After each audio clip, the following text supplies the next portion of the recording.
If we have good intentions in the world, which we all do, then the universe will provide our base level of needs.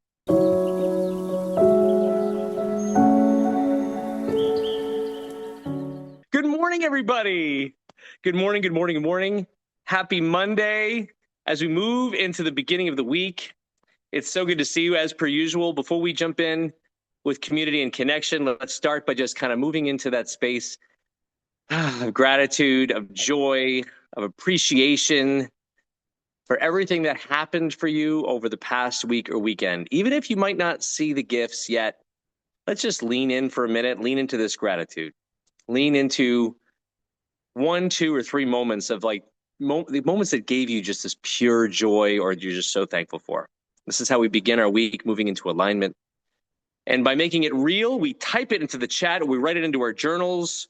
We do something that echoes it back into the universe to amplify even more of those moments as we start to move into the world here. Toby, since your camera's on. No, good it's morning. on. I just pressed the wrong button for a second, Nick. I'm here. Love it, man. Talk to me. Tell me about your week or weekend. What happened for you? Tell me just what's happening in your life right now. Well, I just got back from Scotland and just out of the blue trip. Life is good. Last time we spoke, I was going to climb Mount Cotopaxi. I did not quite make it to the top. It was brutal. And yeah, life is good. And I saw one of your videos on YouTube and it says, I got to connect with this group. So here I am.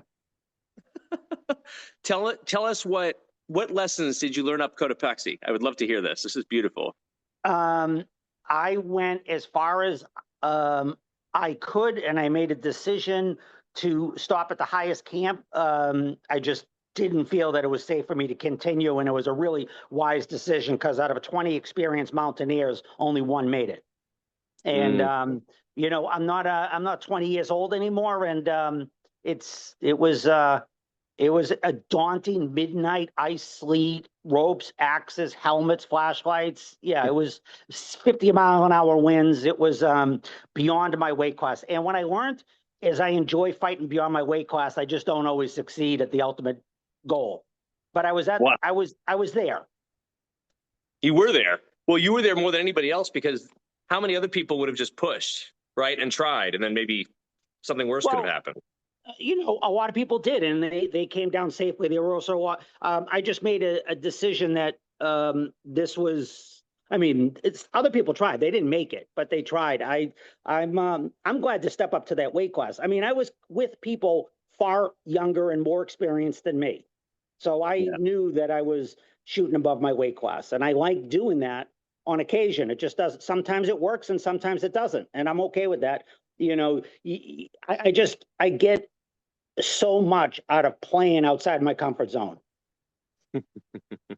And I didn't want to kill myself either. Both amazing things. That's awesome. Oh, I honor you, Toby. How tall is that one? That one is about 20,000. Yeah. And the weather it was a solid glacier on top, and it was cold, it was windy, it was wet, it was icy, it was rocky. It was I've done Kilimanjaro, who is far more technically difficult than Kilimanjaro. So yeah. Unbelievable, Toby. And the other lesson, the one person who made it was quite amazing, was this very slender, thin woman that you would never have thought she was a beast. She's just a total beast. The one woman who made it, all these hulky mountaineers and different levels of experience, and the one person who made it was a very small, slender woman who was just a beast. So I love that. Was her name Jen? Just curious, or no? No, it was not. No. Okay. No. It was an indie name, Sharif. So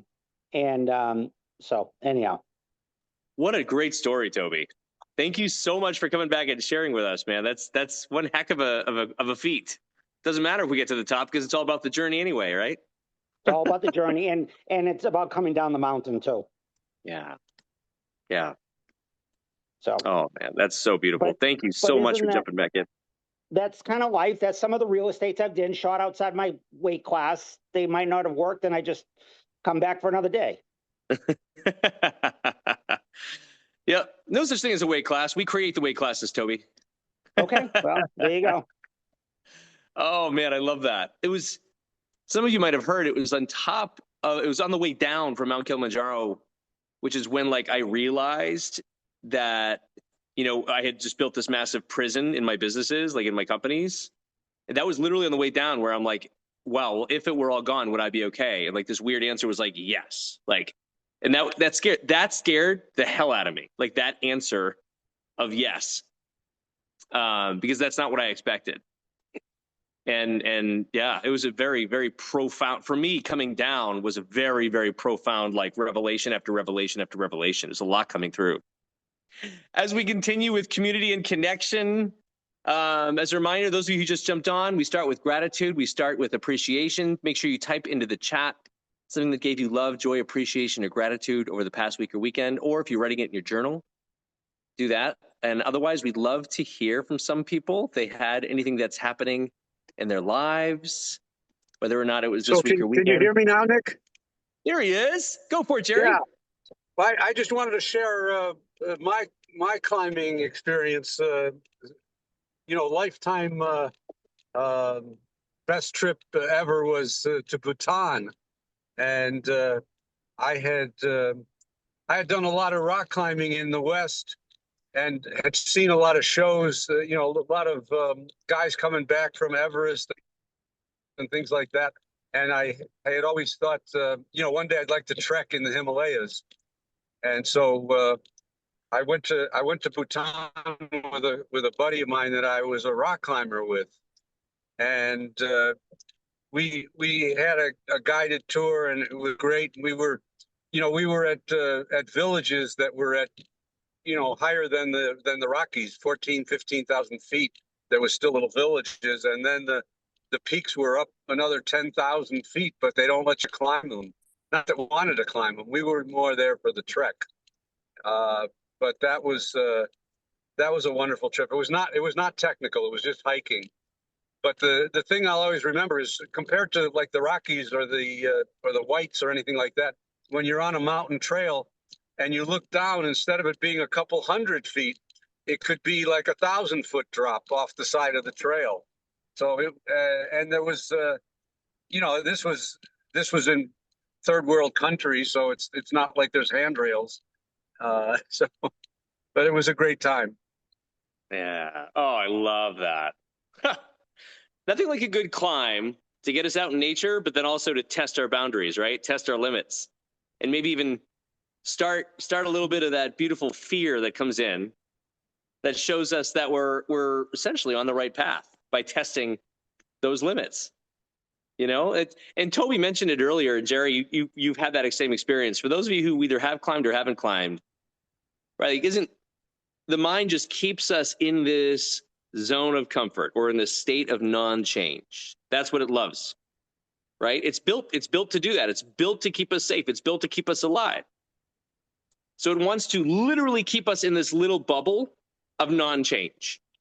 It wants to literally keep us in this little bubble of not expressing ourselves, or not going to a limit that was a limit because of our brain said it was. Or, this is literally what it's trained to do. If we have 80,000 thoughts in a day, 78,000 of them are the exact same as yesterday.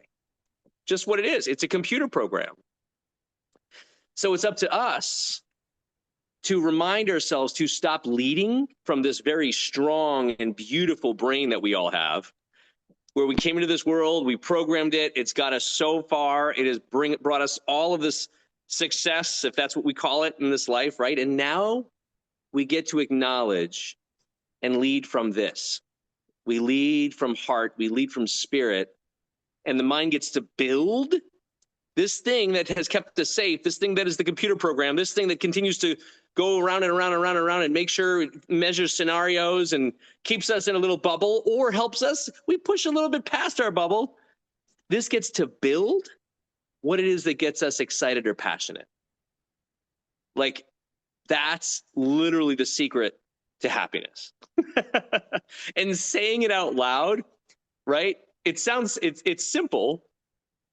But the not easy part is the unlearning all of the shit that we've learned since we were 2 years old, 1 year old. That's actually the hard part, is the unlearning all the limitations, unlearning the computer programs and being aware of them, loving them, and then sending them on their way. So thank you. I love that the climbing spirit came in, Toby. I appreciate you sharing your story. That was awesome. Wow. Who else here has gone beyond? Yeah, go. You have another one? Go for it, Toby. No, there will be another climbing story. I'm not done. Absolutely. I love it. Whether it's a mountain or something that's out of their comfort zone in their life or in business, who else has a story about getting out of their comfort zone that they would like to share? We'd love to hear at least one or two other community members kind of share something about that. Let's see. Hey, Nick, before I go, let me just say one last thing that I heard this weekend that I think you'll like. This philosopher that I love was talking about creating a space that's safe enough to get dangerous in. And I think that's what you do here. You create a safe space so that we can get dangerous. I love that, Jerry. Thank you. Thank you. You guys are creating it, right? We're co-creating it together. We'll say that. We'll all co-creating it together. We just all play in this big bubble anyway, right? Why not make it a little exciting? We focus towards our passions. Thank you, Jerry. Who else here is willing to just share? It doesn't matter how deep it is. It can be just a little small thing, but like, who else is willing to share some place where they went out of their comfort zone over the past year, couple years, business, life, journeys, physical, mental, emotional? Gotta have a couple. Gotta have at least one more. I usually don't call on people, but let's do that. Michelle, can always count on you. Come on, give us a comfort zone that you just stepped out of this past year or 2 years. I guess I'm sort of a recovering control freak of like, needing it to look a certain way, or, just having a set, outcome in mind, and then being disappointed, but also, seeing the beauty in the redirection, and that I don't have to control it. And the most recent one that you and I encountered was, me thinking that I needed to buy a multifamily to live with my nephews, to, kind of take them to the next chapter. And, and then thinking that I was going to be able to buy, the unit next door. And now it's like, look at that. I'm going to put an ADU in my backyard. You know what I mean? And so like, just knowing that like, okay, I can achieve the same thing for a fraction of the cost. This is actually better all the way around. And kudos to Melina. It was her idea. So I can't even take credit for that. So it was just, so just shifting my perspective. And when you change the way you look at things, the things you look at truly change. Say that again, louder for the other people.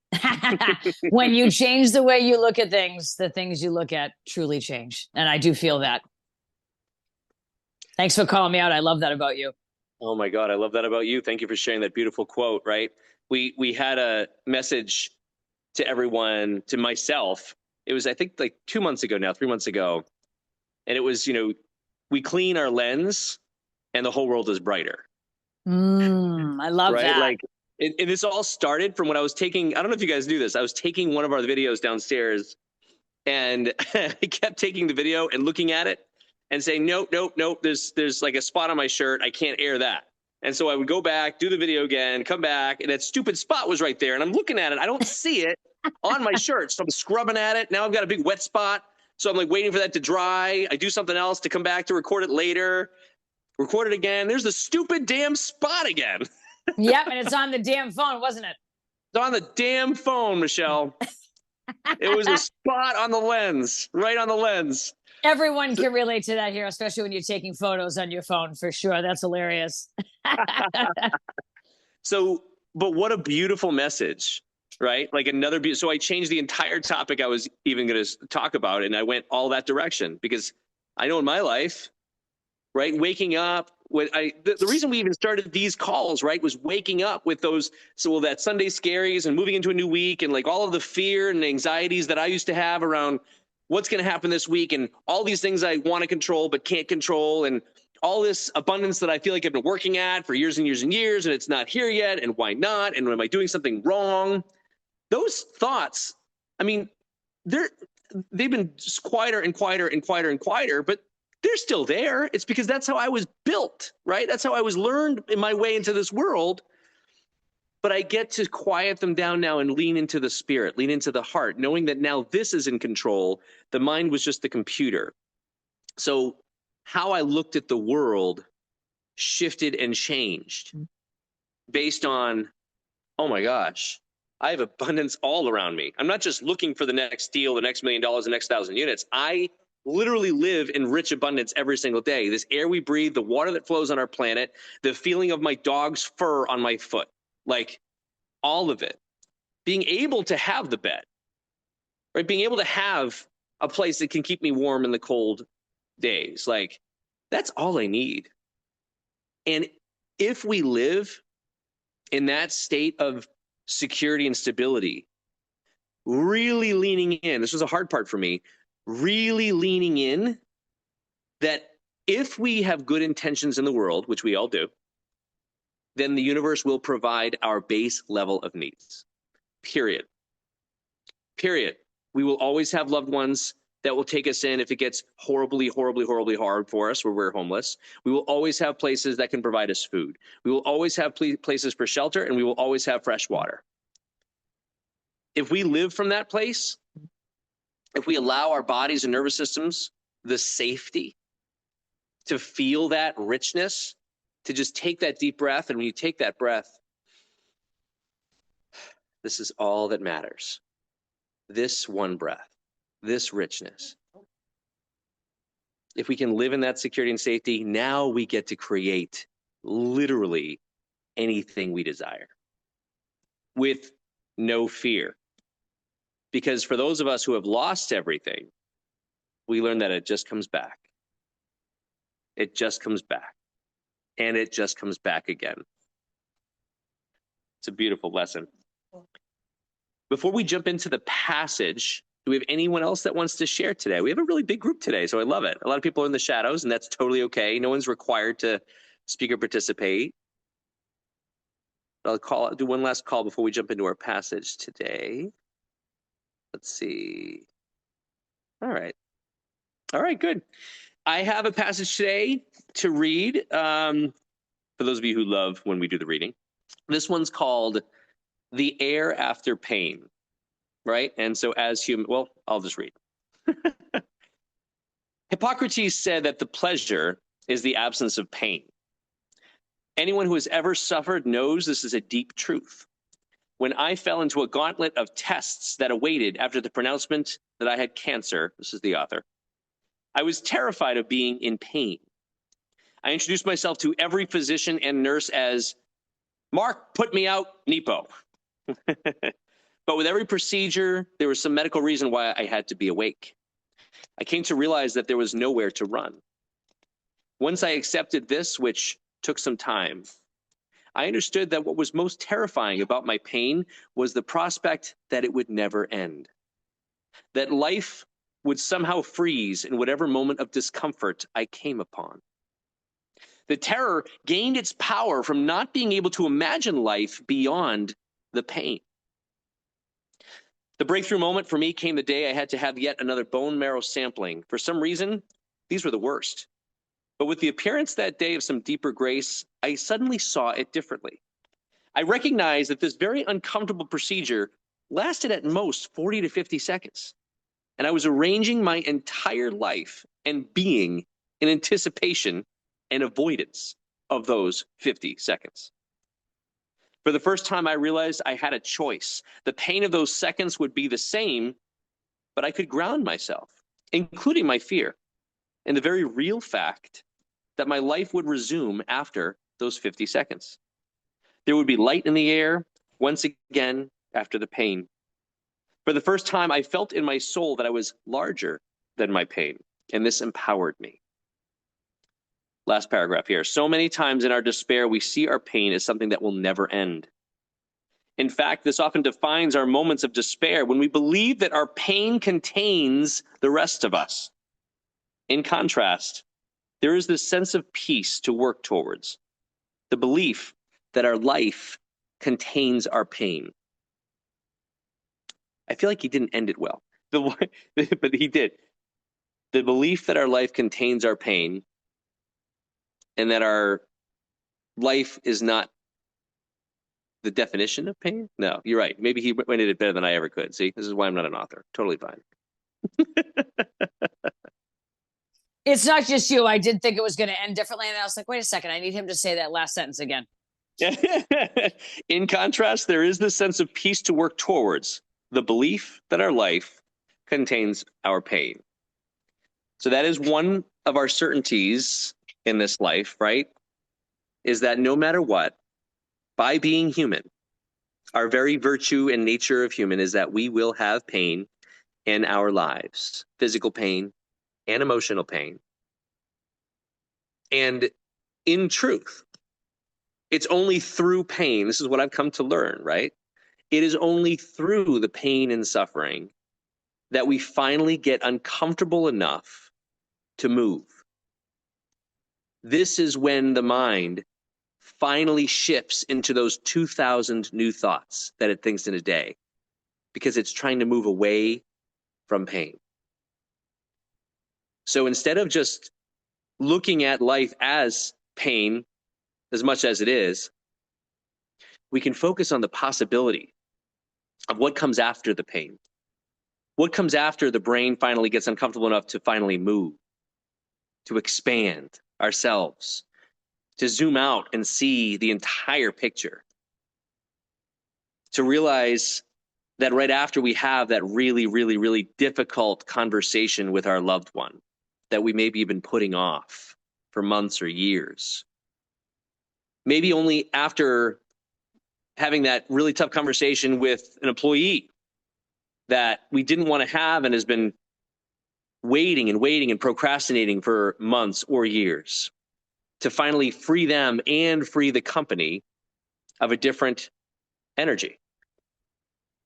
Or maybe it's living a life in a little bubble, never going past the comfort zone because of fear that isn't even there, that isn't real. Maybe we've been living in this little bubble for way too long, and it's finally time to start doing something a little bit to reminding ourselves that we are divine creators. Literally, your entire life is a reflection of the choices and the perspective and the beliefs that you have believed, that you have done, that you have felt from when you were born until now. All your circumstances have happened for you. All of the challenges or struggles that you deem as challenges or struggles in your life have happened for you to help you grow, to help you move, to help you expand. So we honor those moments. We honor those beautiful moments that finally push us out of the 78,000 same thought. Oh, there's something new here. It's uncomfortable. It's a little scary. Let's move anyway. And I keep going back to this, that always comes up, because 76 years on a planet that has been around for 13.8 billion years in this universe is less than a blink of an eye. A great movie I saw on the plane, for those of you who love movies, I know Michelle does. It was called Life of Chuck. Has anyone seen this? Has anyone seen that movie yet? I have. I haven't seen it, but I. Hey, this is Joel, Nick. Sorry, Hey, Joel. I'm driving, so I'm not doing the video. I just pulled up. That one, it caught my eye, so I'm excited to hear what you have to say about it. I put it like on my to-do list to watch, but I wasn't sure if I was whether to play it or skip it. So I can't describe it. For those of you who are into this, if you're on this call, you're into it, right? If you're on this call, they do it in such a beautiful way where it starts. I don't even want to say much about it, but it really, really, really, really brought home the concept of how we see life, right? Like how we look at where we are, and then the beauty of the human experience, the beauty of us being imperfect, the beauty of us being fragile, the beauty of us living in like a little comfort zone because, we think oh, well, we don't want to piss people off, or we want people to like us, or we want to, let's not rock the boat. Or, right, like, oh, I don't want to, if I rock the boat, I will have nothing and I can never make it back again. Well, is that true? Right? Like all of these little stories. So, yeah, I'll just put that out there as a recommendation for those of you who feel it. Right? Our 3 alignment questions, which Angelica, thank you, Angelica, posted into the chat. We have some new people, so just to go through those alignment questions. After gratitude, we move into how can you love yourself more today? What is your soul calling you to do today? Not the income generating activities, not the business priorities, but what is something your soul's calling you to do? Second question, who else do you choose to show up for today in a meaningful way? Through a love note or a message of gratitude or a random act of kindness to a stranger. You get to now fill someone else's cup, because that's the energy that continues even after we leave this life, our love and our giving. And then third, what's one baby step you can do today towards the thing that gets you the most excited or passionate in your life, with no regard for keeping things small, no regard for, oh, but how is that going to happen? No regard for what if I lose everything? No, that's the mind. We love you, mind. Thank you for keeping us safe. And 76 years is way too short to play small. Way too short to not be excited or passionate. So what is it that you choose to do? And what's the one step you can take today towards that excitement or passion, knowing that you'll follow that excitement or passion for as far and as long as you can, with zero expectations of the outcome, because you're just following what excites you. And only then, regardless of what happens, you can continue that path, or maybe something else starts to excite you or give you passion, and you start to follow that one. That's all you have to do for 76 years. It's pretty awesome that this is where we live. So 9:31, thank you all for joining me. For those of you who are still with me, we'll end with just a quick little meditation, some affirmations, whatever comes through. Start with a deep breath in. And release. Take another one today. Deep breath in. And release.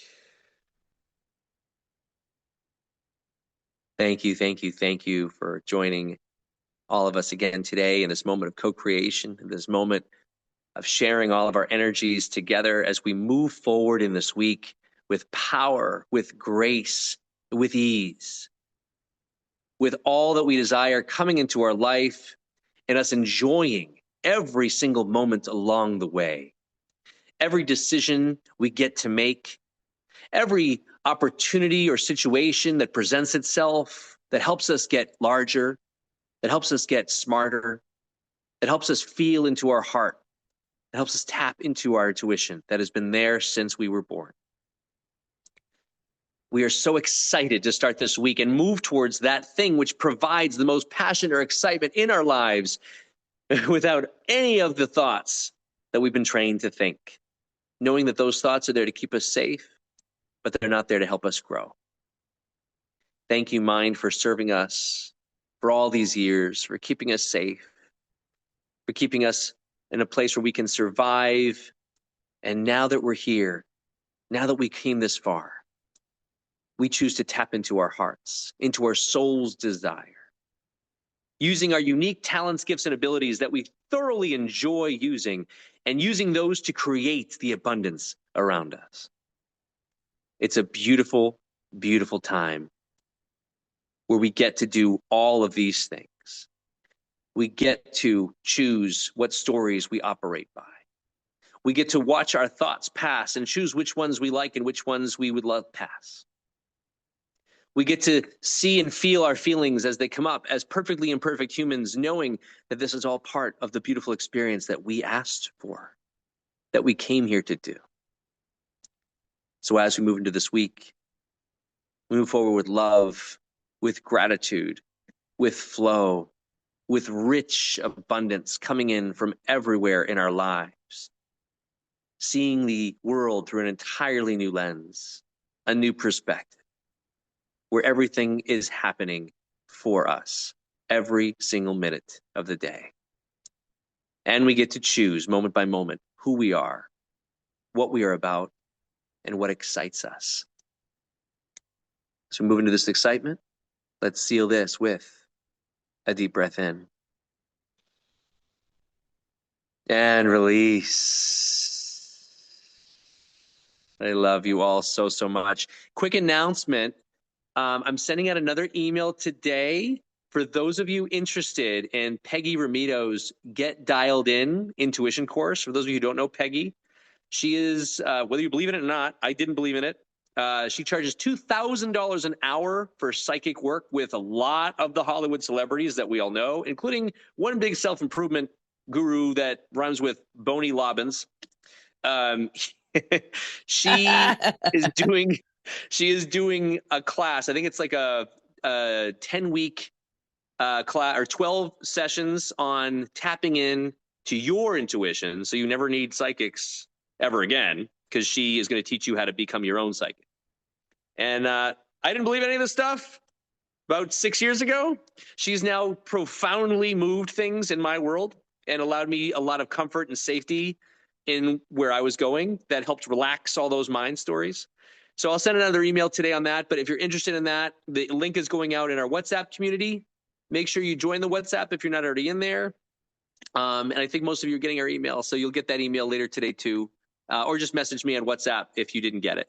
So I think that's it. I love you all. I'll see you next week. Same bat time, same bat channel.